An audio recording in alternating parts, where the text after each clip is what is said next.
Saya go. Okey, Zara mula baca soalan nombor 4 ni. Amrasan. Okey, baca. Rajah 4.1 menunjukkan 1 liter transistor yang bertindak sebagai suis automatik. Hawa dingin akan dihidupkan secara automatik apabila suhu bilik melebihi 28 darjah Celsius. Maksudnya aircon akan hidup secara automatik bila suhu melebihi 28. Kalau kurang 28, dia akan apa? Mati. Dia tak hidup lah. Kat sini nampak tak Swiss? Dia nampak Swiss tak? Swiss yang tekan buka tu dia nampak tak? Nampak ego? Nampak? Nampak tu suis tu? Itu. Itu berada relay system ni. Dia bukan Swiss yang open tau. Macam kita tekan dekat soket kita tekan Swiss dekat dinding. Dia bukan Swiss macam tu. Relay system ni dia berada dalam macam dekat remote control, kipas ataupun dia automatic. Dia menggunakan konsep relay system ni, dia menggunakan konsep elektromagnet. Bila ada arus elektrik, apa berlaku pada coil ni?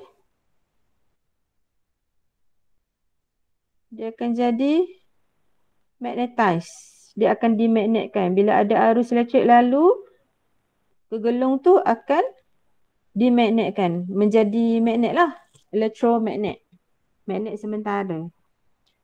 Bila solenoid ni jadi magnet, apa berlaku pada Swiss ni? Swiss ni mestilah diperbuat daripada logam besi. Kenapa besi? Mengkonduksikan elektrik. Tak.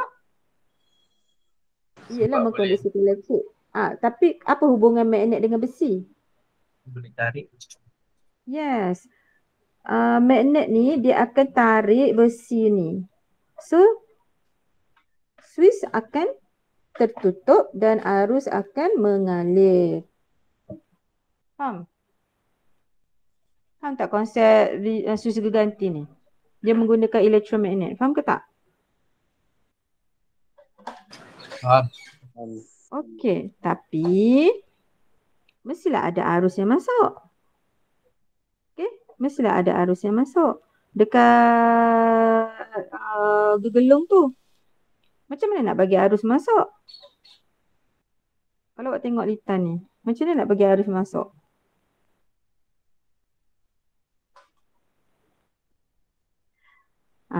Okey, arus masuk. Okey, lagi satu relay system ni dia menggunakan arus ataupun voltan yang kecil macam bateri untuk menghidupkan satu sistem macam aircon. Mana aircon? Aircon ni dia menggunakan voltan yang tinggi. So relay system mesti daripada voltan yang kecil untuk menghidupkan satu alat elektrik yang menggunakan voltan yang besar. So kita gunalah relay system. Faham tak? Okey. Okey, kat sini transistor adalah bertindak sebagai suis automatik. Bila suhu, kita setkan suhu, bila suhu bilik tu lebih 28 darjah Celsius, terus arus akan mengalir ke dalam transistor. Ni transistor jenis apa ni? PNP ke NPN? NPN. NPN. Okey, arus akan mengalir ke arus tapak. Okey, ke litar tapak. Lepas tu pergi ke pemancar. Lepas tu mengalirlah pergi ke solenoid. Dia akan lalu pergi solenoid. Lepas tu dia akan solenoid ni akan dimagnetkan dan besi ni akan tarik. So suis sekunder ni kita panggil suis sekunder sebelah sini akan dihidupkan. Okay. So sekarang ni macam mana kita nak bagi kalau suhu lebih 28 je arus ni mengalir. Arus dibenarkan mengalir ke litar tapak dan ke pemancar. Ya. Ini adalah pemancar, emitter. Ini collector, ni base. Tapak. Tahu kan dia punya label-label tu kan? Okay. So awak kena kenal bila kita nak, means kita nak detect apa Kita nak detect light, cahaya atau kita nak detect haba? Haba. Yang berkaitan dengan temperature kita nak detect haba. So kita perlukan thermistor. Thermistor ni macam mana ciri dia? Peka terhadap haba. Dia peka terhadap haba. Tapi sebab dia adalah, thermistor ni adalah sejenis perintang. Perintang maksudnya rintangan dia tinggi ataupun rendah bergantung kepada haba kan, sebab thermistor ni perintang yang peka haba kan. So kalau rintangan tinggi bila haba rendah ke haba tinggi? Tu maksud dia ciri thermistor. Bila haba tinggi, rintangan dia rendah ke tinggi? Tinggi. Rendah. Seorang kata tinggi, seorang kata rendah. Rendah. Okey, ya, rendah. Okay. So ciri untuk thermistor ni bila haba tinggi, okay, set lah lebih 28 darjah Celsius tu, rintangan dia rendah. Rintangan dekat sini ni rendah, thermistor ni rintangan dia rendah. So bila rintangan dia rendah, voltan yang diperlukan rendah ke tinggi? Rendah. Rendah. Sebab hubungan V dengan R berkadar Terus. Kalau rintangan untuk elektron tu mengalir tinggi, tenaga iaitu voltan yang nak membawa elektron tu adalah voltan tu tenaga untuk membawa elektron pun tinggilah. Kalau rintangan ataupun halangan tu rendah, tenaga ataupun voltan yang diperlukan rendah. Okey, sebab dia berkadar teruslah. Faham? Sampai situ faham? Faham tak? Faham. Okey. Seterusnya, ini adalah voltan keseluruhan. Kan, dan dia sama untuk setiap selari, setiap connection yang disambung secara selari tu dia sama. Kalau sini 6 volt, sini pun 6 volt, sini pun 6 volt, sini 6 volt, 6 volt. Ini 240 volt lah. Okey, sebab ini litar sekunder. Okey, sinilah, sini 6 volt. So dia sama. Jadi kita panggil yang ini ni, perintang kat sini ni bertindak sebagai pembahagi voltan. Kalau rintangan thermistor rendah, so voltan rendah, automatik voltan untuk litar tapak akan jadi tinggi. Faham? Faham tak? Faham. Katakan voltan untuk thermistor ni 1 volt.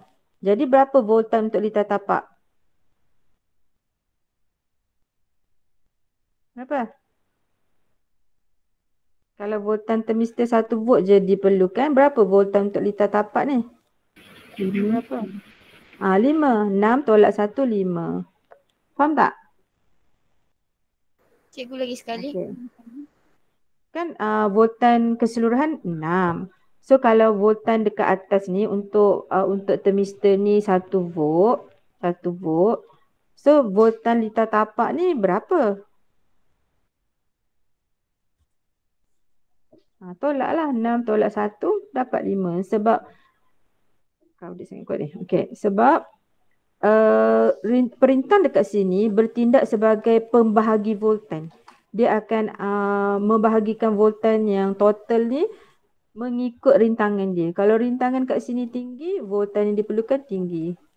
Kalau rintangan kat sini rendah, voltan dia rendah. So voltan tu dibahagikan lah daripada 6 volt, siapa dapat banyak. Perintang ni lah yang memainkan peranan nak bahagikan voltan dia. Faham tak? Faham ke tak? Faham. Faham kan? Okay, pembahagi voltan kita panggil. Jadi, so bila suhu tinggi ataupun haba tinggi, lebih 28, maka rintangan tinggi, rintangan rendah. Zarul tahu tak kenapa rintangan dia rendah? Macam mana nak ingat? Zarul tahu tak macam mana nak ingat?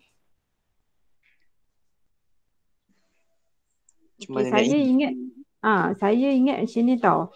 Kalau thermistor ni, dia perintah pekehaba. So bila terbakar, bila panas rumah terbakar, awak akan sebab tak boleh keluar daripada rumah tu, awak akan cari apa-apa untuk melindungi diri awak ataupun awak cari tempat berlindung, betul? Betul tak? Betul. So bila awak cari tempat berlindung, awak tak bergerak, rintangan awak tu kurang. Faham? Faham. Situlah cara gerak. Cara saya ingat. Dan satu lagi kalau macam LDR. LDR tu perintah peka cahaya kan? Betul? Betul. Kalau perintah peka cahaya, cara saya ingat pula, kalau gelap, ciri dia, kalau gelap susah nak jalan. Kalau gelap kita tergaba-gaba, jadi rintangan tu tinggi sebab susah nak jalan. Faham? Faham. Itu Faham. cara saya ingat lah. Kalau awak nak terimalah. Okay. So, dah faham konsep dia. Jadi, kita nak hidupkan transistor. Transistor ni adalah switch automatik. So, arus nak mengalir secara automatik. Means transistor ni sebagai switch automatik lah.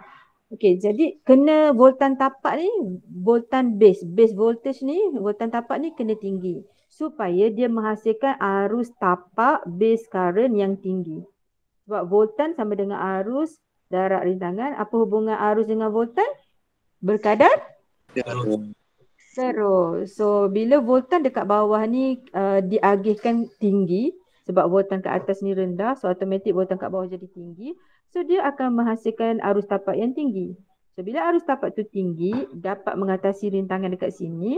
So arus tapak tinggi, so bolehlah mengalir ke transistor. So transistor pun akan membenarkan arus pemancar lalu. So arus pemancar lalu, so arus pengumpul pun boleh mengalir. Itulah maksudnya. Macam mana transistor bertindak sebagai switch automatik. Faham? Okey, transistor NPN tadi satu markah. Pernyataan manakah memberihalkan dengan betul tentang fungsi switch geganti? Okey. Untuk yang mana? Untuk jawapan dia mana? Litar pengumpul. Kita kedua. Untuk menghidupkan litar kedua. Switch geganti kan yang cikgu kata tadi, switch geganti tu kan hanya digunakan untuk menghidupkan litar sekunder yang disambungkan dengan voltan yang tinggi. Faham? Zarul? Kalau voltan rendah kita tak guna switch geganti, kita direct je pasang mentol ke. Kita direct je. Tapi kalau macam aircon, sebab power aircon ni tinggi 1200 watt. Bila tinggi dia perlu voltan yang tinggi. So kita gunalah switch geganti. Faham tak? Cikgu. Untuk hidupkan litar sekunder ni kita panggil litar sekunder. Ya, Wawa. Switch ganti tu untuk hidupkan litar sekunder je. Ya, fungsi dia untuk hidupkan litar sekunder bila ada arus pemancar mengalir melalui solenoid. Arus pengumpul mengalir melalui solenoid ni. Okey. Lepas tu solenoid ni akan dimagnetkan, dia akan jadi magnet dan dia akan menarik besi ni, maka hiduplah litar sekunder ni. Sebab tu fungsi dia. Fungsi untuk relay system ataupun relay switch ni, switch diganti. Okey, faham? Faham ke tak? Okey. Transistor itu dihidupkan apabila voltan tapak berapa? Tapak berapa? Sama ataupun melebihi 4 volt. Kalau kurang, transistor tu hidup tak? Tak. So maksudnya dekat sini tadi untuk kita hidupkan litar sekunder ni ataupun switch geganti tu, voltan tapak perlu sama ataupun melebihi 4 volt. Okay, so kat sini 2 volt lah, betul? Voltan untuk thermistor ni 2 volt lah, betul? Betul. Okay. So apa dia kata? Okey, hitung. Beza keupayaan melintasi termistor. Satu markah je. So berapa? Apa tadi? 2 volt. 2 volt. Macam mana dapat 2 volt? Tolak. Tolak je. Boleh? 6 Boleh. tolak 4 volt sama dengan 2 volt. Dapat satu markah. Okey. Rintangan minimum termistor. Okey, rintangan minimum termistor. Rintangan minimum termistor tu kita tahu tak? Tak tahulah kan, kita kena kira kan. Macam mana kita nak kira? Apa maklumat yang boleh membantu kita kat sini? Apa maklumat yang boleh membantu kita kat sini? 7 kilo ohm. Okey. Ini menggunakan konsep nisbah kadar. Tahu tak nisbah kadar? Tahu. Rintangan untuk yang dekat sini 7 kilo ohm ni kita labelkan sebagai RT. RT ke ataupun R1. Yang ni kita labelkan sebagai R1. Yang ni kita labelkan sebagai R. Yang ni R total. Boleh? Boleh tak? Cikgu kenapa tak labelkan R sebagai R2? Boleh. R2 pun boleh. Okay, R2. Label je. Okay. Sekarang nak buat apa ni? Buat apa? Macam mana kita nak guna konsep nisbah kadar? Yang ni VB. V untuk V2 lah. Kan? VB ni V2. V total berapa? 6. V total berapa? V total berapa? 6. Bagus, Harid. Okay, V total 6. Okay. Sekarang macam mana nak guna? Ini kita dah ada V2. Ini V2. Kita dah ada R2 punya nilai. Kita dah ada V total punya nilai. Kita tahu tak R total?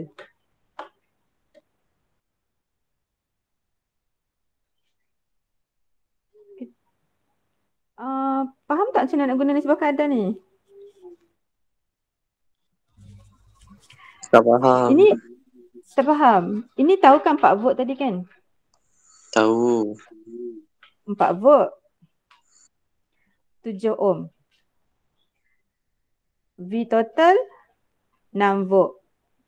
Okey, so cikgu tulis kat sini. So cikgu harap awak faham kalau cikgu maksudnya 4 volt dia dinisbahkan dengan 7 ohm. Ataupun kita terbalik lah. Okey, kita letak rintangan kat atas. Okey, 7 ohm adalah voltan dia 4 volt. 4 volt. Okay, ni faham? Ni untuk yang benda ni. Kan kita nak buat nisbah kadar. Kita nisbahkanlah.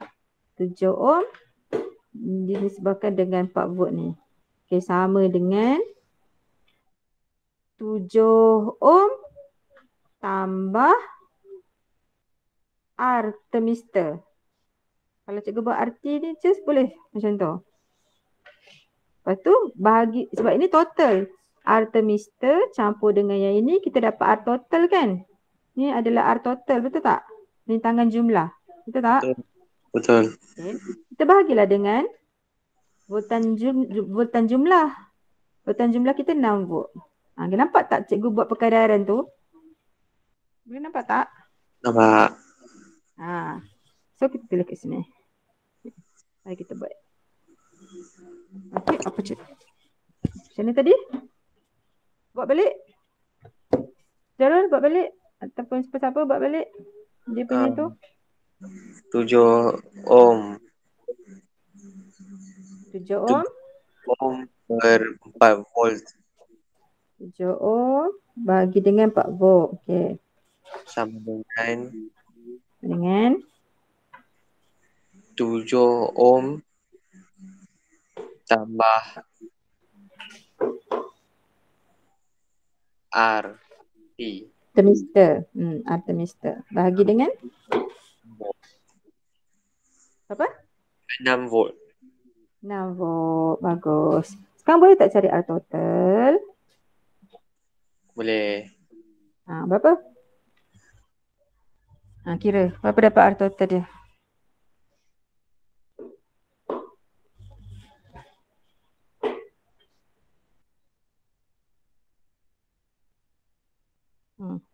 Berapa dapat R total dia? Buat dengan volt kita boleh 3.5. 3.5. Okey, cikgu lupa nak masuk. Yang ni ohm ke kilo ohm? Kilo ohm. So dapat 3.5 kilo ohm lah, betul? Betul. Itulah jawapan awak. Boleh belajar? Boleh. Boleh faham konsep ratio? Okey, banyak konsep ratio digunakan dalam fizik. Okey, seterusnya D. Darjah 4.2 menunjukkan graf yang diperoleh dari satu aktiviti untuk mengkaji hubungan antara IC dengan IB. Okey, kalau tengok IC ni arus pengumpul apa unit dia? Miliampere. Okey, IB pun miliampere. Okey. Samalah dia punya unit tu. Okey. Kira kecerunan graf. Okey, boleh tak kita kira kecerunan graf ni? Senang je ni. Macam mana nak kira kecerunan dia? 62 miliampere bahagi 4. 0.4 miliampere. Okey. Berapa dapat? 155. 155. Okey. Wajib tulis miliampere. Kalau tak tulis miliampere salah. Ataupun awak tulis 62 mili tu adalah 10 kuasa negatif 3 ampere. Ataupun awak buat macam ni. 0.4 darab 10 negatif 3 ampere. Mili tu nilai dia 10 negatif 3. So ampere potong 10 negatif 3, 10 negatif 3. Kita akan dapat 155 juga. Sebab skema kata kalau tak tulis miliampere ni salah. Faham?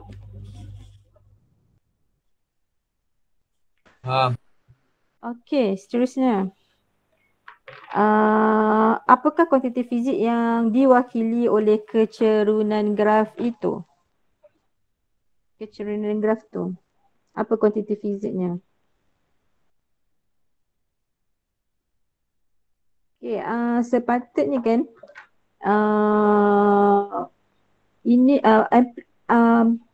transistor ni dia ada dua fungsi tau. Satu bertindak sebagai switch automatik. Kalau macam ni dia bertindak sebagai switch automatik lah sebab dia ada thermistor ataupun LDR tu kita panggil switch automatik. Maksudnya fungsi dia akan jadi switch automatik. Satu lagi transistor dia juga boleh bertindak sebagai amplifier. Amplifier ni apa? Amplifier tu apa? Tahu tak amplifier tu apa? Tahu, tapi tak tahu macam mana terangkan. Tahu tapi tak tahu.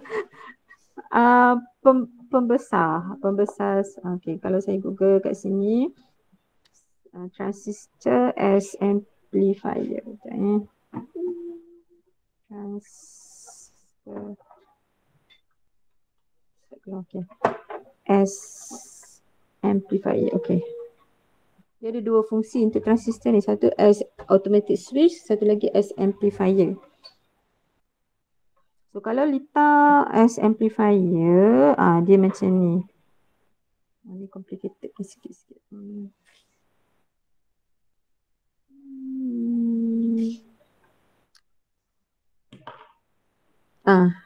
Lebih kurang macam ni lah. Dia hanya ada okey, ni mikrofon dekat litar tapak. Dia ada litar tapak dengan litar pengumpul. Belah kanan tu litar pengumpul. Belah kanan transistor. Okey. Tapi nampak tak mikrofon? Nampak tak mikrofon? Nampak. Mikrofon tu dia disambungkan pada litar tapak. Yang bawah tu kita panggil litar tapak. Okey, sebelah kanan nampak tak switch? Nampak tak bateri? Yang ada earphone tu. Nampak. Yang earphone tu litar pengumpul. Okey, litar pengumpul sebelah kanan kita panggil litar pengumpul dan sebelah kiri tu litar tapak. Jadi dekat sini transistor dia bukan sebagai switch automatik. Dekat sini transistor bertindak sebagai amplifier, pembesar. Mikrofon biasanya unit yang kecil, darab 10 kuasa negatif 6, mikro lah, mikro ampere. Dan dia akan transistor ni dia akan amplifykan arus tapak yang kecil tu, yang dalam unit mikro ampere, dia akan transistor ni akan amplifykan kepada unit yang lebih besar, milli ampere macam tu lah. Okay, jadi dia ada amplification punya faktor pergandaan. Dia ada dia punya kita panggil faktor pembesaran, faktor amplification factor. Faktor pembesaran. Okay. Kalau macam ni kita panggil kita gunakan transistor sebagai switch automatik. Ada termistor ataupun ada LDR. So transistor tu bertindak sebagai switch automatik. Ni kita panggil litar tapak ni pelajar. Yang ini. Litar tapak ni penting. Sebab litar tapak ni voltan tapak dan dia akan mengalirkan arus tapak. Arus tapak ni yang penting. Yang atas ni kalau tak ada dia jadi inilah amplification punya circuit. Litar besar. Biasanya IB ni unit dia micro ampere. Dan IC ni milli lah. Milli darab 10 kuasa negatif 3. Kalau mikro darab 10 kuasa negatif 6. So kita dapatlah faktor penggandaan tu. IC maksudnya 62. Cuba masukkan 62 darab 10 negatif 3 bahagi 0.4 darab 10 negatif 6. Okay, awak dapat berapa faktor penggandaan dia tu? Berapa kali ganda arus tu dibesarkan? Cuba kira. Macam mana nak kira? Guna kalkulator? Boleh? Kena kurungkan lah. Kita dapat berapa? Cuba kira jap.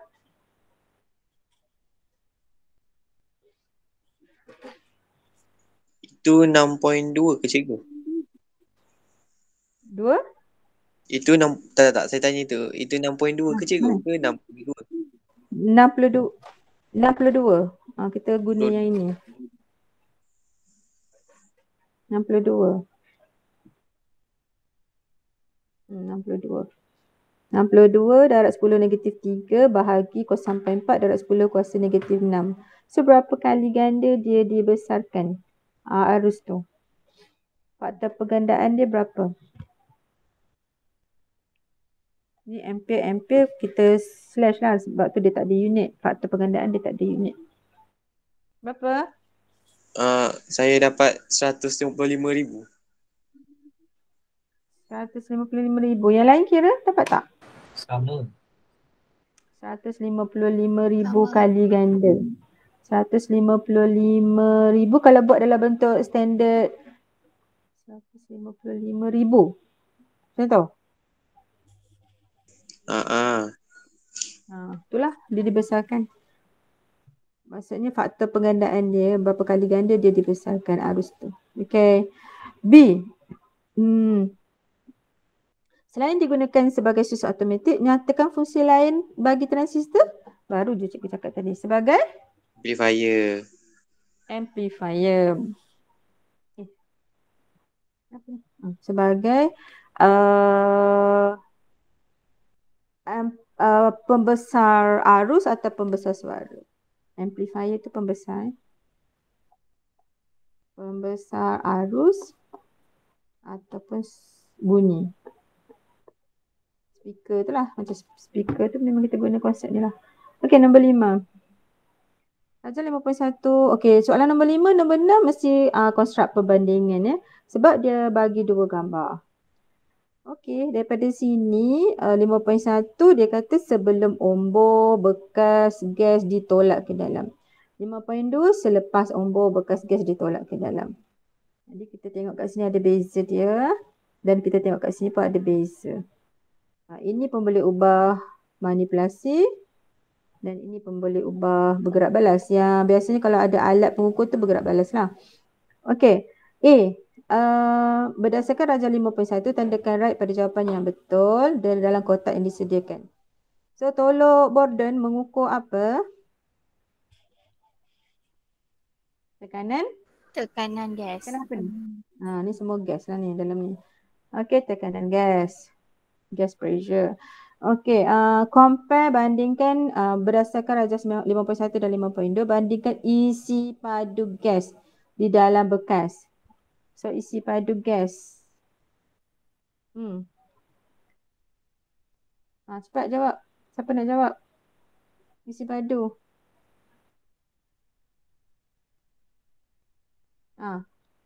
Cepatlah. Harik. Jawab.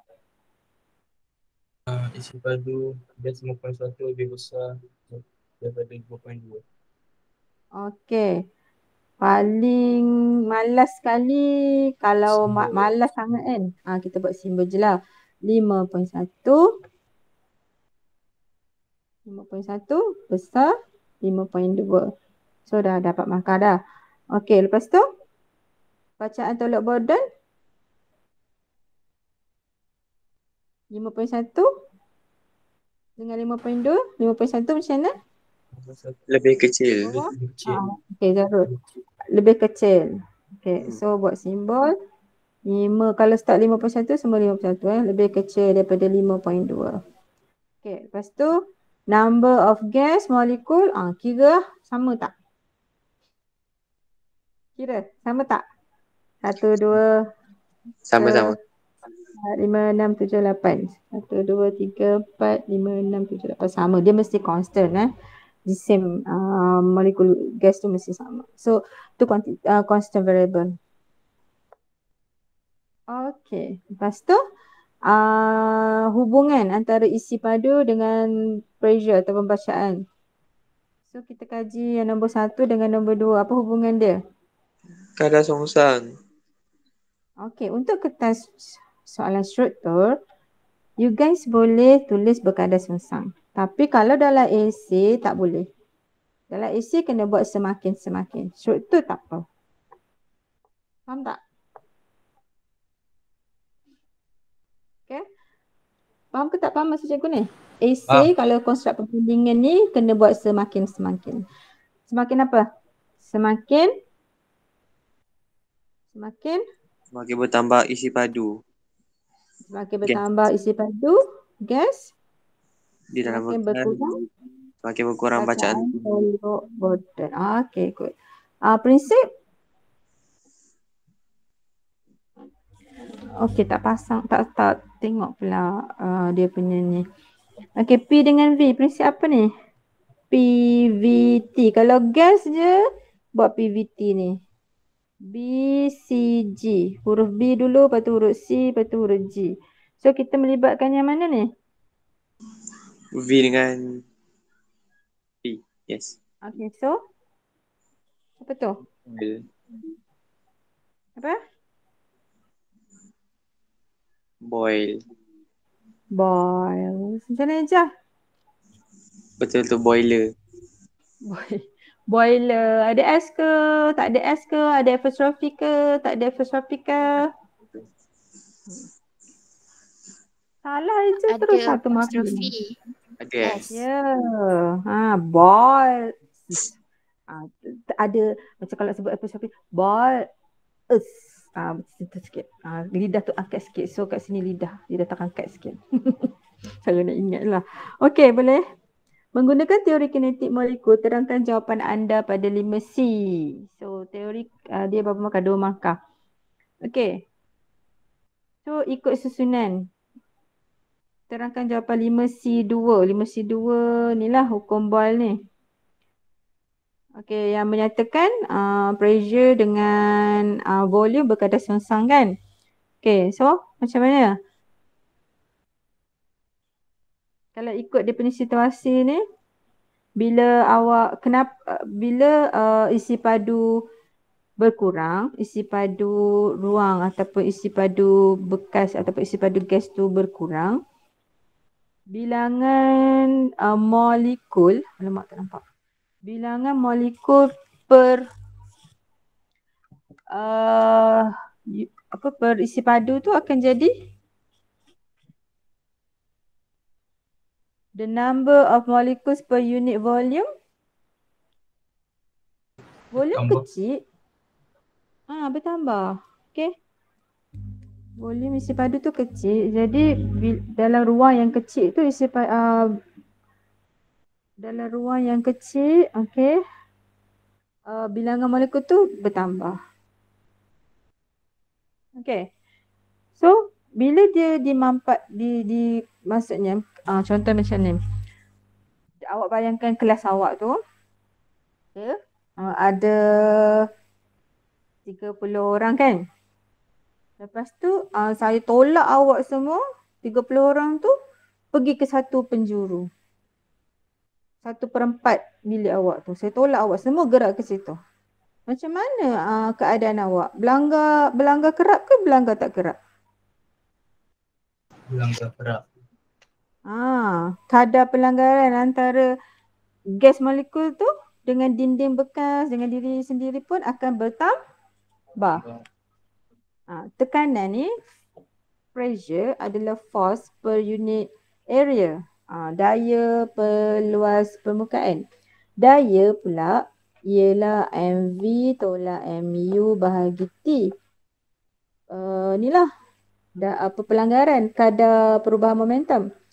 So, bila kadar perubahan momentum tu bertambah, okay, daya pun bertambah lah. So, bila daya bertambah, tekanan pun bertambah. Boleh faham konsep tu? So, yang pertama macam mana? Bila isi padu berkurang, ulang balik. Bila isi padu berkurang, bilangan molekul per unit isi padu bertambah. Faham tak? Bila kecilkan ruang, isi padu tu ruang lah. Bila kecilkan ruang bekas ataupun isi padu bekas, lebih banyaklah molekul tu dalam isi padu yang kecil tu. Faham tak maksud dia? Faham. So, bila lebih banyak molekul dalam isi padu yang kecil tu, kadar pelanggaran Tinggi. Pelanggaran gas tu akan jadi tinggi. Okay. So, dah dapat 2 markah. So, bila kadar pelanggaran tinggi, force ataupun daya per luas ataupun unit luas, sebab kita guna formula P sama dengan force over A tu kan. So, daya per unit luas pun bertambah. Faham tak? Faham. Okey, ni kadar pelanggaran gas bertambah pada dinding bekas. Sebab kita mengukur pressure ke atas dinding bekas ni. Dinding bekas ni . Okey. Ada nak tanya apa-apa? Boleh faham? Kita tengok nombor 6. Darjah 6.1 dan darjah 6.2 menunjukkan magnet bar yang serupa dijatuhkan pada ketinggian yang sama. Okey, ketinggian yang sama. Bila ketinggian yang sama, maksudnya U dia sama. MGH dia sama. Tenaga keupayaan graviti dia sama. So, bila tenaga keupayaan graviti dia sama, sebab H dia sama, okay, dia akan bertukar kepada tenaga kinetik yang sama. Tenaga kinetik yang sama maksudnya kelajuan dia samalah. Sebab tenaga kinetik ni adalah setengah darab jisim darab hal laju. So, tenaga kinetik sama, hal laju pun sama. So, bila tinggi sama, hal laju pun sama. Itulah maksud dia. Tinggi mempengaruhi hal laju. Tinggi sama, hal laju sama. Faham tak? Faham. Okay. Lepas tu apa yang berbeza kat sini? Bilangan solid dia punya gegelung sama tak? Tinggi sama. Bilangan gegelung, dia punya gegelung sama tak? Bilangan coil dia? Sama. Sama. Sama. Yang tak sama apa? Kutub magnet. Yes. Kutub magnet yang berjumpa pada X tu. Okay, lepas tu apa lagi tak sama? Pesongan jarum galvanometer. A Arah. Arah arah pesongan. pesungan. Arah pesungan. Okey. Apabila magnet bam memasuki solenoid, medan magnet berubah dan jarum galvanometer terpesong. Apakah maksud medan magnet? Medan tu adalah kawasan macam medan makan, kawasan ataupun ruang di mana apa? Di mana bahan-bahan yang bersifat magnet, contohnya bahan-bahan yang boleh tertarik pada medan magnet. Contohnya besi, nikel, kobalt. Sebab magnet diperbuat daripada besi, nikel, kobalt. So bahan-bahan yang magnet ni, bahan magnet boleh mengalami daya magnet bila masuk dalam medan tersebut ataupun ruang tersebut. So medan magnet adalah ruang ataupun kawasan yang mana bahan-bahan magnet boleh mengalami daya magnet. Faham? Okey, berdasarkan rajah 6.1 dan 6.2, bandingkan bilangan solenoid tadi. Sama. Sama. Kekutuban magnet.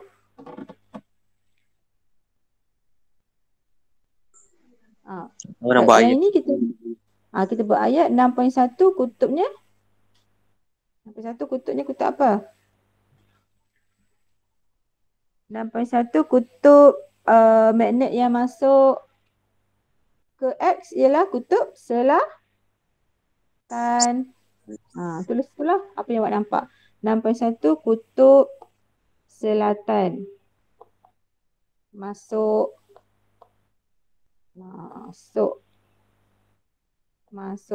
ke X. Manakala 6.2 kutub utara masuk ke X. Boleh? Boleh tak? Apa yang awak nampak awak ceritalah. Boleh? Boleh. Okay. Okey, seterusnya bandingkan arah pesongan 6.1. Arah pesongan untuk galvan pointer 6.1 arah ke mana? Ke kanan ke kiri? Tengok.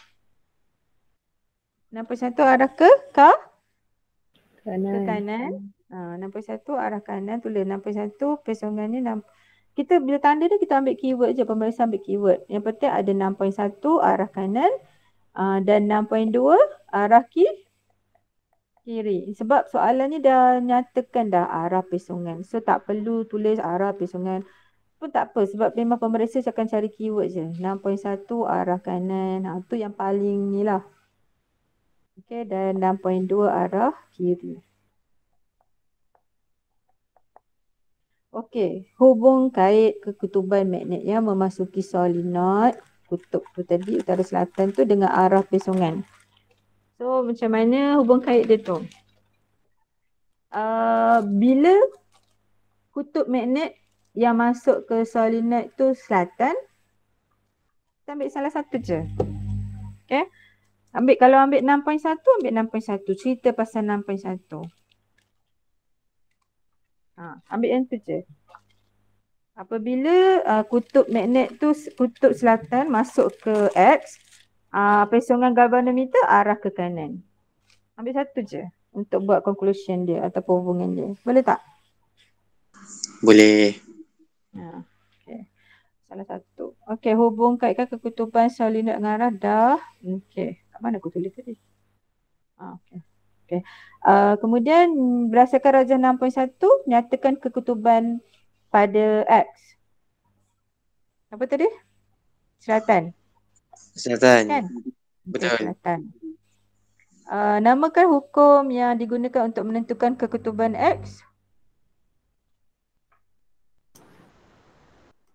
X ni, okay, X, mana X tadi? X ni sebab yang masuk selatan, X pun dia terus jadi kutub selatan. Okay, magnet pada solenoid ni terus dia punya kutub dekat X ni jadi selatan. Sebab apa? Kalau selatan, kenapa X ni kena jadi selatan? Mematuhi hukum? Dia akan mematuhi hukum apa? Lens ke Faraday? Lens. Lens. Dia akan mematuhi hukum lens. Sebab lens tu berkaitan dengan arah. Macam mana agent lens? L-E-N-Z. E. Lens. Tak ada E. Lens. Lens. Lens. Angkat sikit lidah tu untuk menunjukkan ini. Yang mana angkat lidah tu macam ball. Supaya ni lidah awak lah ni. Tekan angkat. Boleh tak? Boleh. Okay. Seterusnya apa? Hukum lens. Kat sini hukum lens. Tulis lens pun tak apa dah. Lens. Okay. Magnet dalam raja 61 kemudiannya dilepaskan dari kedudukan yang lebih tinggi. Apa yang berlaku? Terang jawapan. 2 markah. Okay, kalau lebih tinggi, hal laju dia tinggi tak? Tinggi. Okay, kalau hal laju tinggi, pesongan dia tinggi tak? Tinggi. Tinggi. Okay. Kenapa? So, awak jawab yang ni dulu. Apa yang berlaku pada pesongan? Bertambah ataupun lebih tinggi.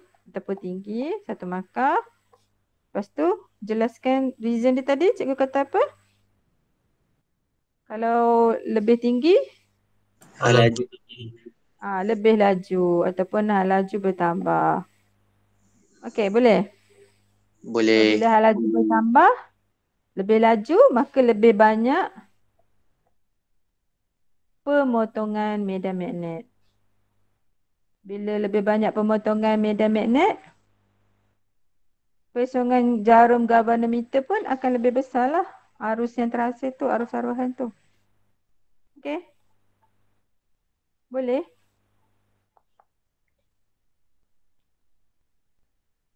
Okey, yang ini nak terus sambung ke nak minggu depan? Minggu depan. Okey. InsyaAllah hari Khamis kita jumpa. Itu saja semua. Bye. Assalamualaikum. Terima kasih, Cikgu. Terima kasih, Cikgu. Alhamdulillah tu amal awak. Okay. Cikgu, Ya. nak tanya boleh, Cikgu?